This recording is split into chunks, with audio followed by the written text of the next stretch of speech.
Vila do Futuro. Capítulo 7. Ordem. O artista M.C. Escher, mais conhecido por desenhar ilusões de ótica, disse: "Nós adoramos o caos porque gostamos de produzir ordem. Fomos criados para ordenar, ou seja, governar, liderar. Isso acontece quando um cientista discerne um novo princípio no que parecia ser um universo aleatório. Acontece quando o líder de uma comunidade organiza os cristãos para realizarem uma tarefa. Acontece quando uma criança usa blocos para construir uma torre. Sempre que criamos sistemas de gerenciamento ou categorias de organização, ou quando construímos estruturas complexas a partir de estruturas simples, estamos ordenando. E em tais ações refletimos a imagem e semelhança do nosso Criador." A narrativa inicial de Gênesis revela Deus produzindo ordem a partir de um mar primordial de caos. Ele separou o mar dos céus, a terra da água, as trevas da luz. Ele estabeleceu divisões, categorias e limites para os vários elementos do cosmos. E então preencheu esses espaços desmarcados. O céu, ele encheu com corpos celestes. Os mares, ele encheu com peixes e os céus com aves. Depois de criar o homem e a mulher, ele os convidou a juntar-se a ele na sua missão contínua de ordenar o planeta. Era para a humanidade replicar a ordem de Éden até os confins da terra.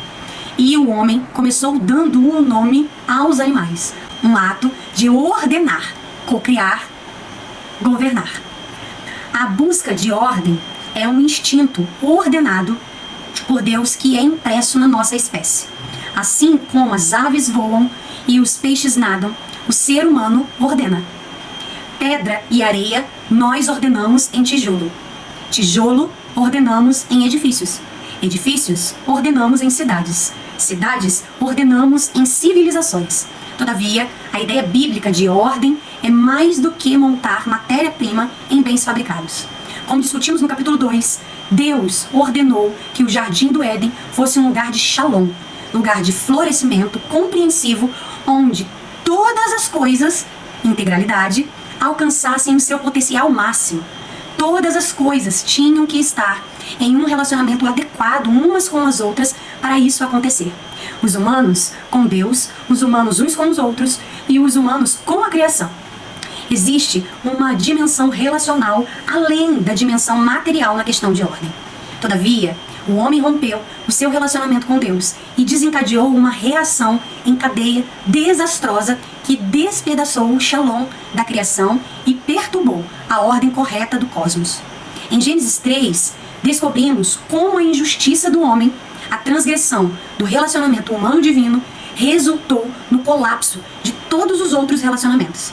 A ligação entre o homem e a mulher seria marcada por contenda, ao invés de uma colaboração frutífera, e ao invés de se submeter à ordem da humanidade, a Terra agora resistiria aos seus esforços. O que Deus queria que fosse o nosso trabalho criativo se tornou um trabalho árduo e frustrante. Uma grande parte do nosso trabalho nesse mundo agora é uma batalha contra as forças do caos. O que construímos logo cai. O que ordenamos logo apodrece. Como pessoas criadas à imagem e semelhança de Deus, todos nós carregamos um instinto para cultivar ordem. Para aqueles que vivem em comunhão com Cristo, porém, esse, chamado a ordenar, ganha dimensões novas e variadas. Nós podemos ver a impossibilidade de separar a nossa busca de ordem com Deus, da nossa busca de ordem com o mundo. Como fonte de justiça, quando vivemos em união com Deus, não podemos deixar de ser canais da ordem contínua que Ele está trazendo ao mundo.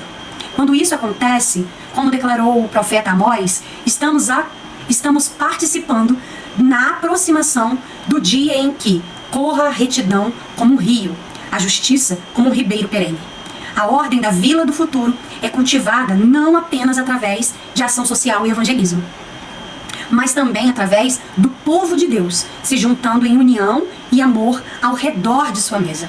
Ali, nós resplandecemos diante dos poderes e agentes do caos desse mundo, a nova ordem inaugurada por Cristo e levado adiante pelo seu povo em antecipação do dia em que a antiga ordem passará e ele fará nova todas as coisas. À mesa, nós manifestamos a nossa justiça com Deus através do corpo e do sangue de Jesus e revelamos a justiça do seu reino na medida em que trazemos cura a todas as divisões que têm atormentado o nosso mundo desde a rebelião do Éden. Nesse capítulo, temos explorado como o povo de Deus é chamado para estabelecer ordem em um mundo marcado por caos. Por meio de vários chamados e em diferentes partes desse planeta, os cristãos estão cultivando a ordem da vila do futuro, para que a vontade de Deus seja feita na terra como é no céu. A ordem é cultivada quando um pastor ministra na mesa da comunhão e quando um policial derruba uma máfia de traficantes. A ordem é cultivada quando um conselheiro cuida de uma vítima de abuso e quando uma alma perdida descobre as boas novas em Cristo. A ordem é cultivada quando um cientista categoriza uma nova espécie e quando um político assina uma nova lei justa. A ordem é cultivada quando uma criança constrói uma torre de blocos e quando a humanidade transforma um deserto em um jardim cultivado. O valor em cada uma dessas empreitadas não está enraizadas nos seus resultados, mas sim obedecer ao Senhor, que chama os seus servos para cada uma delas. Esse mundo é dele e ele está no processo de transformá-la em algo novo. Enquanto trabalhamos para trazer ordem no caos, a imagem de Deus é refletida na nossa alegria.